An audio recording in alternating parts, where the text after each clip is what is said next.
दोस्तों, भगवान शिव के बारे में ऐसा कहा जाता है कि भगवान शिव त्रिलोक के आदि और अंत के देवता हैं, जिनके आगे दुनिया की सभी शक्तियाँ असफल हो जाती हैं। लेकिन क्या आपको मालूम है आखिर भगवान शिव का जन्म कैसे हुआ था? उनकी माता कौन थी और उनके पिता का क्या नाम था? उन्होंने किससे अपनी शिक्षा प्राप्त की थी और किस किस को शिक्षा का दान दिया था?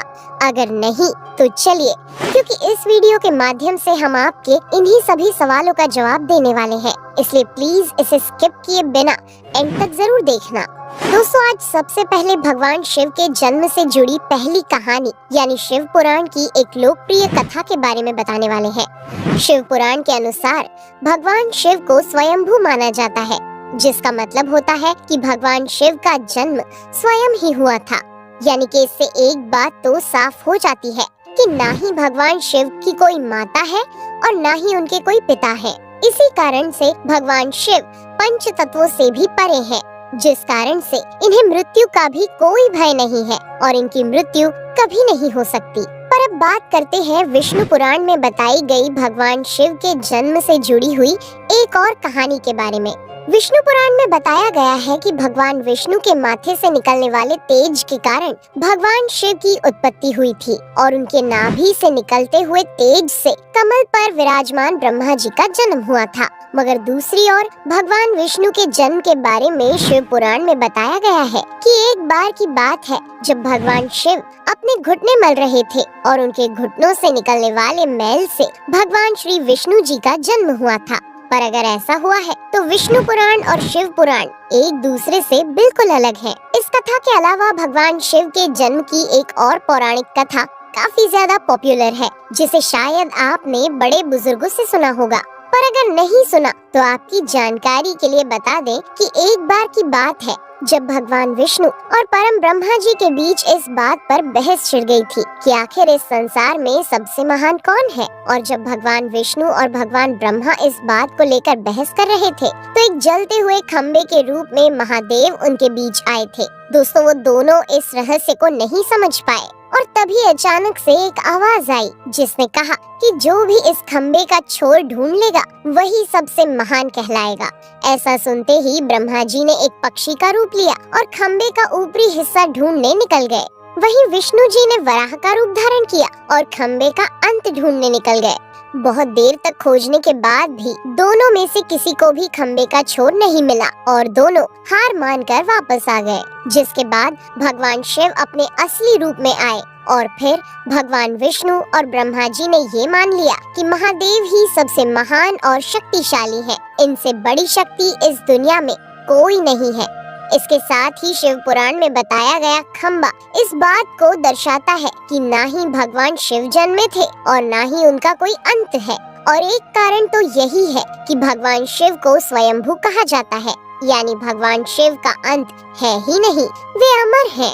अब हम बात करते हैं भगवान शिव से जुड़े एक ऐसे विषय के बारे में जो सबसे ज्यादा प्रसिद्ध है कि क्या भगवान ब्रह्मा भगवान शिव के पिता है? जी हाँ, इनकी ये कहानी लोगों के बीच काफी प्रसिद्ध है। तो आपको बता दें कि आखिर किस प्रकार भगवान शिव ने ब्रह्मा पुत्र के रूप में जन्म लिया था। इसके पीछे विष्णु पुराण की एक पौराणिक कथा है, जिसके अनुसार जब धरती, आकाश, पाताल या कहे पूरा यूनिवर्स जलमग्न यानी पानी में डूबा हुआ था, तब भगवान विष्णु के अलावा कोई भी देव या प्राणी इस संसार में नहीं था। तब केवल विष्णु ही जल सतह पर अपने शेष नाग पर लेटे हुए नजर आ रहे थे। जिसके बाद उनकी नाभि से कमल की डंडी पर ब्रह्मा जी प्रकट हुए और जब भगवान ब्रह्मा और भगवान विष्णु इस यूनिवर्स से संबंधित बातें कर रहे थे तब भगवान शिव प्रकट हुए, जिसके बाद ब्रह्मा ने उन्हें पहचानने से इनकार कर दिया।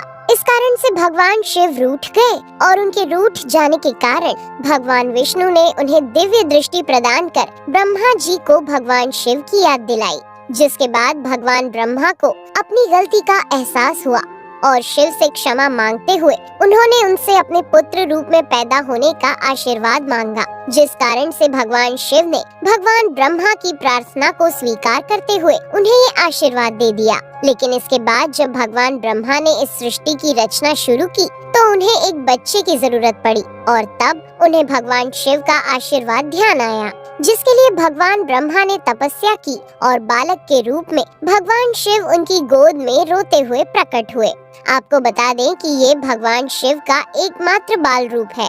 जब भगवान ब्रह्मा ने उनके रोने का कारण पूछा तो उन्होंने बताया कि उनका कोई नाम नहीं है। तब भगवान ब्रह्मा ने भगवान शिव का नाम रुद्र रख दिया, जिसका मतलब होता है रोने वाला।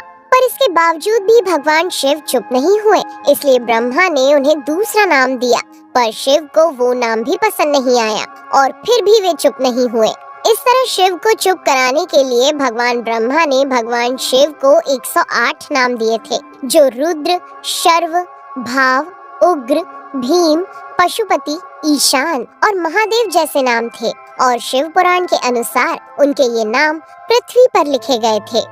इसके बाद बात आती है श्रीमद् देवी महापुराण की। तो श्रीमद् देवी महापुराण में भगवान शिव की माता और पिता के बारे में बताया गया है। श्रीमद् देवी महापुराण के अनुसार देखा जाए तो एक बार जब भगवान नारद जी ने अपने पिता भगवान ब्रह्मा जी से पूछा कि इस सृष्टि का निर्माण किसने किया है, साथ ही भगवान विष्णु, भगवान शिव और आपके माता पिता कौन है, तब भगवान ब्रह्मा जी ने नारद जी को त्रिदेवों के जन्म के बारे में बताया। जो बताया वो वाकई चौंका देने वाली बात थी। दरअसल उन्होंने कहा कि देवी दुर्गा और शिव स्वरूप ब्रह्मा के योग से ब्रह्मा, विष्णु और महेश का जन्म हुआ था।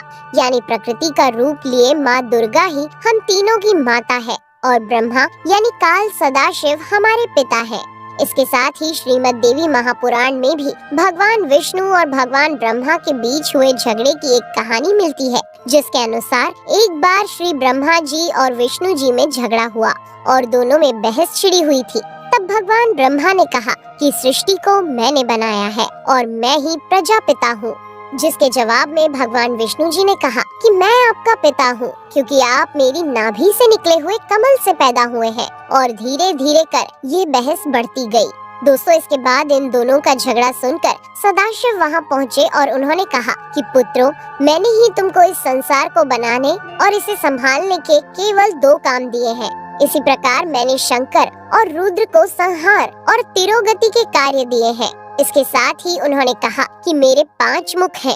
एक मुख से अकार, दूसरे मुख से उकार, तीसरे मुख से मुकार, चौथे मुख से बिंदु और 5वें मुख से नाद यानी कि शब्द प्रकट हुए हैं।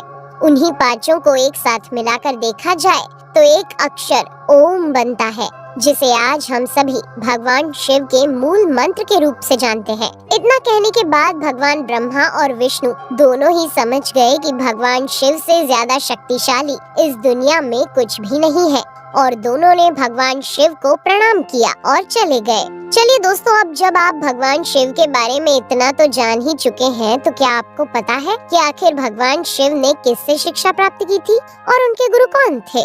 हम जानते हैं शायद ही इसका जवाब आप में से किसी को पता होगा, पर जिन्हें नहीं पता उन्हें बता दें कि भगवान शिव स्वयं इस संसार के गुरु माने जाते हैं, जिन्होंने इस संसार में गुरु शिष्य की परंपरा की शुरुआत की थी। लेकिन अगर सवाल आता है कि आखिर भगवान शिव किसके गुरु थे, तो आपको जरूर जान लेना चाहिए कि हिंदू धर्म के ग्रंथ कहते हैं कि ब्रह्मा जी और शिव जी इस संसार के सबसे पहले गुरु हैं, जिन्होंने गुरु शिष्य के इस रिश्ते की शुरुआत की थी।